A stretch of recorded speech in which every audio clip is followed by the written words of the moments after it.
everyone. Got head coach Frank Martin. I'm going to let him start with an opening statement and then raise your hand if you have a question. Just really proud with how we defended today. It's conference play, so everybody takes it to a different level. Not just, it doesn't mean people play stronger or anything like that. It's just the mind. Everyone's mind is more connected, and nobody gives in mentally to plays. And with such a young team, that was what I worry about. But these kids, they have a great resolve, and our connectivity. They root for each other. But at halftime, I told the team, I said, I'm really happy with how we're playing right now. And I thought we were guarding the three-point line. The problem was that we weren't finishing defensive possessions with defensive rebounds, and we cleaned that up in the second half. And that's what we talked about at halftime. And but conference play, man, it's brutal. It's brutal. Now everybody enjoys this moment, and I go home and I get to watch the Ron Holmes and Dayton on film, so I can be miserable with no sleep tomorrow morning. Coach, Matt Cross went out not once but twice that first half with 2 injuries. How is he really doing, and how happy are you with the team and how they adjusted with Matt Cross being out for that, as well as Cohen being in foul trouble in that first half? Yeah, Matt's, Matt, I got to be careful because I don't like speaking for people, but Matt, unfortunately, had a bad rap because he transferred schools, high school and in college. Matt is one of the most loyal dudes I've coached in 40 years, but he makes you earn his loyalty as a coach. And I take pride in earning our players' loyalty. It's personally, one of the things I work really hard to get. Matt's tougher than a rattlesnake. I mean, it's tougher than not meaner than a rattlesnake. He's mean too now. Don't misunderstand me, but he's tougher than nails. I mean, he's awesome. The guy I'm really proud of is, and he's not there yet, and I'm not at peace with him yet because he's still in his growth stages. Is Daniel Sanford. Dan has given us a great. He played well in Hawaii, and he's taken it to a different level in practice since we got back from Hawaii. And he's playing strong. He's athletic. Everyone can see him play athletically, but he's playing strong. And then all the other guys we got are all. Rasul was great today. He defensively and offensively. Keon continues to play at a high level just with his demeanor. Your point guard can't be a roller coaster of emotions. He's fun, and the way he continues to get better as a player. Frank, we talked yesterday on the Zoom call. You wanted more guys other than Matt, Josh, and Keon to get to the rim, to get free throws. How much of that was a conscious decision, the way your guys played tonight, and how much of it was the way Duquesne was playing? Yeah, combination of both, and that's why I played Marquis Worthy some today, because he's really good at that, and then he shoots a free throw that I think broke the backboard. I think we got to get that thing replaced sometime tonight.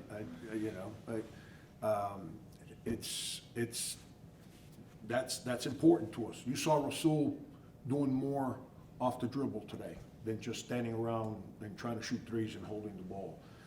Duquesne's a really aggressive ball hawking defensive team, and if you put too many guys near each other, they got hands now. Like some people have them hands that they figure out a way to knock the ball loose and come up with it. That's their team.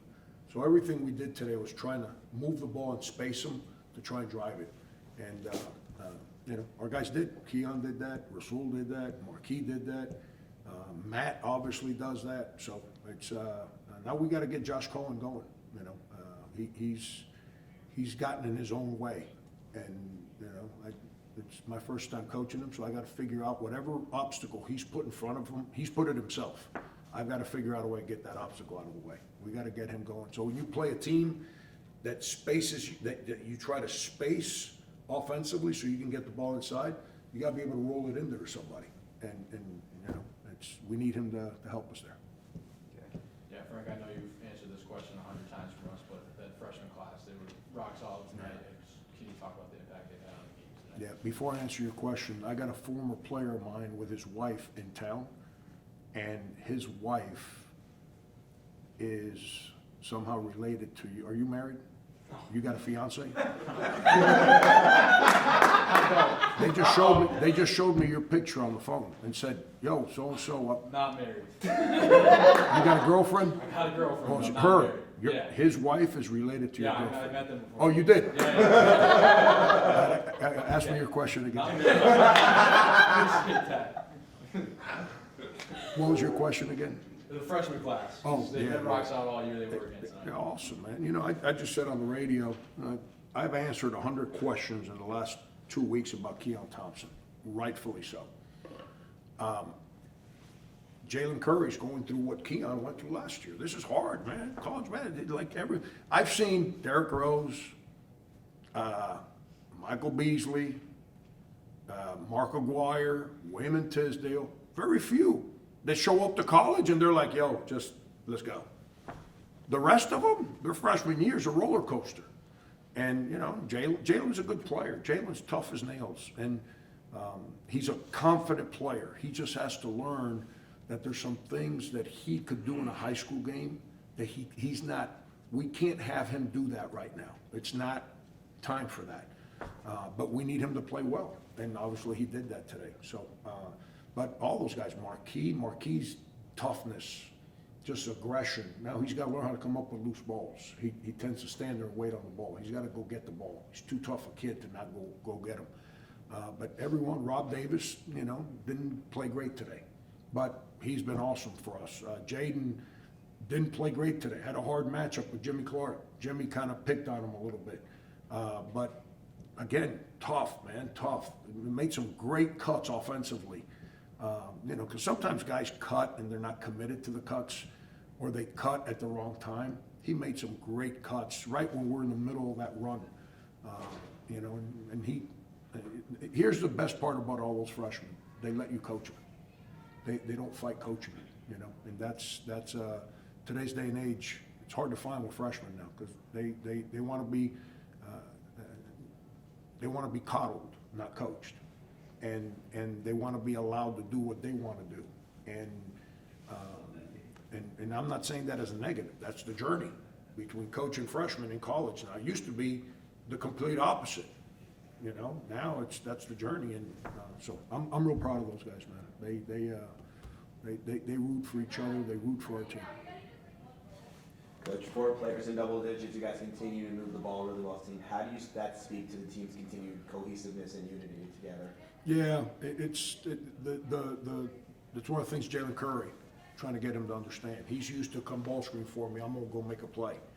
That's not that simple in college. You know, like, why is it so hard to guard Matt Cross? Because he's never standing still.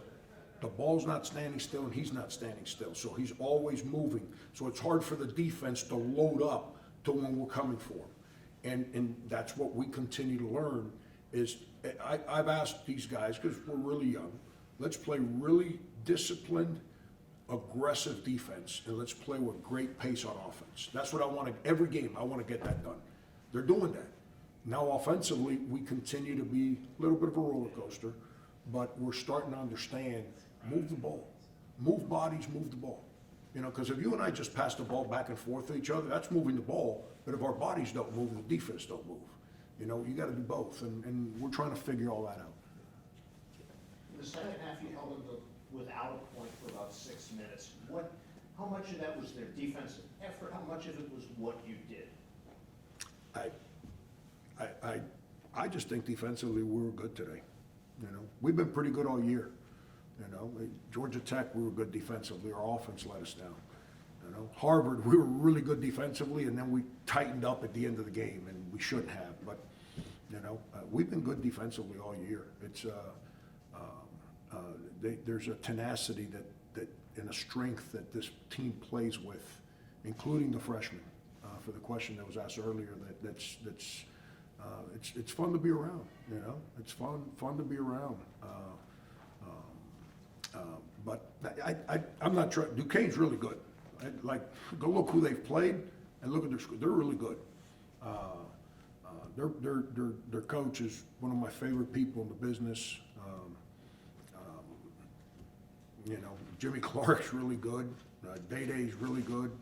The little kid, I can't remember his name. I hate killing the little kid. The point guard, you know, he's from Detroit. I've known him forever. The Drame twins, I mean, they're a good team. We played well today. Coach, next game is against Dayton on Sunday. It's a nationally televised game on ESPN2, but you're going into UD Arena, which is probably one of the toughest atmospheres in the entirety of the Atlantic 10. What is really your game plan to try to help your team in that very loud atmosphere, which you haven't really experienced much on the road? I can tell you it's not gonna bother me. I've been in some crazy arenas in my career. It's one of the great home court advantages in the country. I coached there as an assistant at Cincinnati, and it blew me away as an assistant coach when I walked in. I was at Northeastern where we used to average 47 people a game. And I get hired to Cincinnati, and our first road game of the year is at Dayton. So I was recruiting at Northeastern, and we were recruiting the same kid Dayton. I was recruiting the same kid Dayton was recruiting, and the kid went to Dayton. And I said, why would he go there? Anthony Grant, one of my closest friends, played at Dayton, but I'd never been there. I'm like, why would he go to Dayton? Northeastern's a better fit, blah, blah, blah, blah, blah. When I walked out of that tunnel for that game, I was like, I see why he went to Dayton. I was like, holy cow, this place is nuts. I got no idea. I don't talk about it. I don't, in our team meetings, I don't say, hey, they're gonna be loud, they're gonna be cheering. It's all about our mindset, our emotions, managing us, not worrying about the stands. I got no idea how we're gonna handle it. I wish I had a better answer for you. Matt Cross will be fine. He's played big-time basketball in front of, at Miami. He played at Duke, at Louisville. He went into Duke and NC State and all those places. So he's used to it. He'll be all right. All the other guys, I got no idea, none. But I don't, to answer your question, I don't talk about it. I don't make a big deal about, I worry about our home court. We gotta create enthusiasm and energy here. I worry about our home court. I don't worry about other people's courts. I know Matuk only played 5 minutes, but there was a stretch midway through the second half there. We made some big defensive plays and sparked some transition baskets that started that whole run. How big was he just spelling Josh and some of those forwards? Yeah, he helped us. Again, another freshman. He helped us. I was gonna play Tyler. Tyler's been pretty good in practice. And I was gonna put Tyler in the game, but I'm a big loyalty guy. I'm big on rewarding people that believe in you. It's just who I am. I didn't want to break Matuk's spirits by putting Tyler, who got here 2 weeks ago, ahead of him. Tyler has made Matuk practice better. I told you guys before season, I think Matuk's going to help us, and then he went in a rut here, I haven't been able to put him in the game. But give him credit, man. Tyler, the way Tyler's been practicing, made Matuk practice better the last couple of days. Your question is correct. He definitely helped us defensively. He got it, he made a mistake, so does everybody. But he got to that rim and protected the rim and changed some shots. He's got to do that for us. I can't just depend on Matt, Dan, and Josh every single game. I got to have a fourth big to help us there. Coach, you guys very much scored a lot of points without three, didn't make one until the second half. How did that speak to teams' adaptability? I want to take good shots, and the way getting back to every game's different. The game is played inside out. Everyone, and I say this all the time, everyone falls in love with Steph Curry and all his, step back threes and all that stuff. Well, there's a reason he makes $60 million.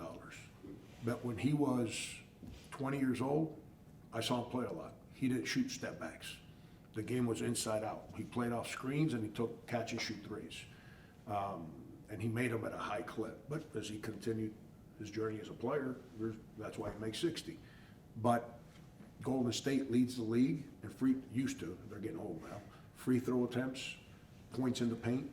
Why? Because they cut it in there. They drive it and they cut it. And, you know, the game's inside out. And we're gonna play to the rim until you defend the rim. And when you defend the rim, then we gotta play inside out. And I thought we played well offensively today. I really did. We missed too many dinks. And the way, to the question earlier, I think Howard asked me about the way Duquesne defends, they're ball hawks. So they kind of get spread out.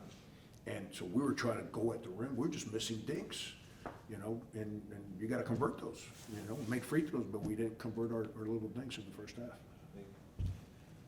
Last one back here. Yeah. Coach, there's recently saw on Twitter the promotion about the youth getting a discount for the rest of the season for men's and women's games.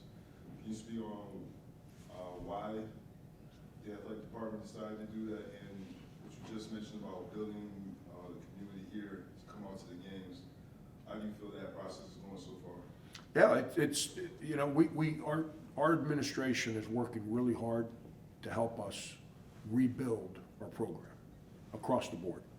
And we've come up with, you know, you give up T-shirts. People show up, get a T-shirt, leave, don't come back. I got a T-shirt. We don't want to make it about that. We want to have people that are committed to watch us play. So we're coming up with different ideas to get people here. I mean, seriously, if you come watch these kids play and you don't respect how they play, then you're not a basketball fan. Let's just be honest. If we can get people come in the building and see how hard these kids play and the way they lay it on the line, how do you not come back and watch them again?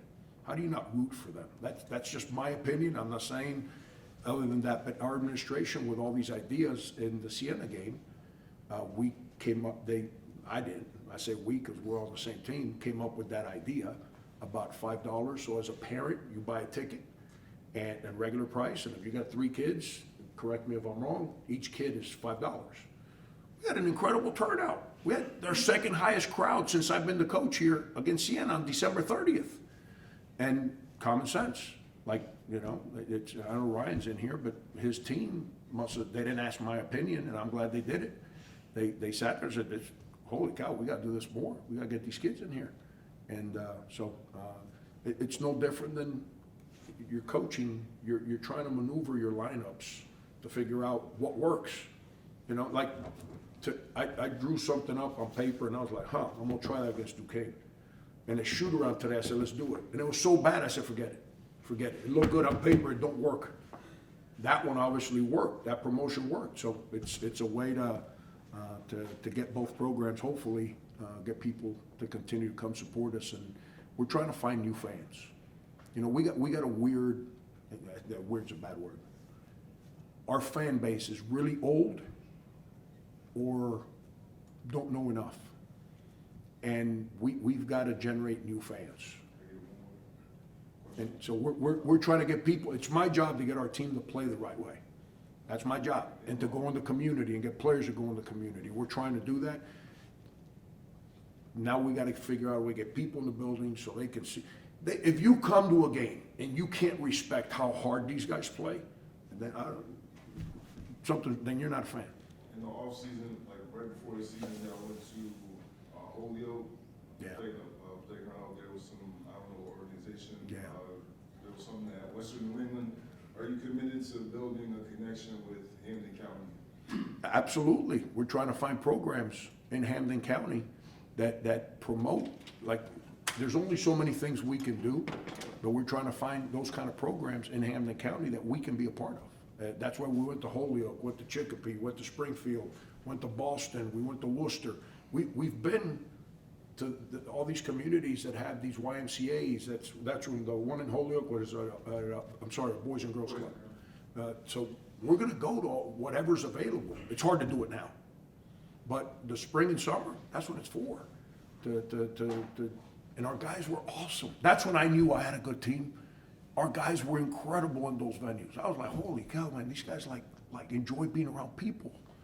And it's continued. So we're gonna keep doing it.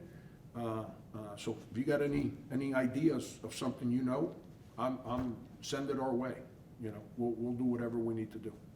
Thank you. Yep, Thanks, everyone. appreciate it. Coach, have a good night. Coach Dambrot is gonna be in a minute.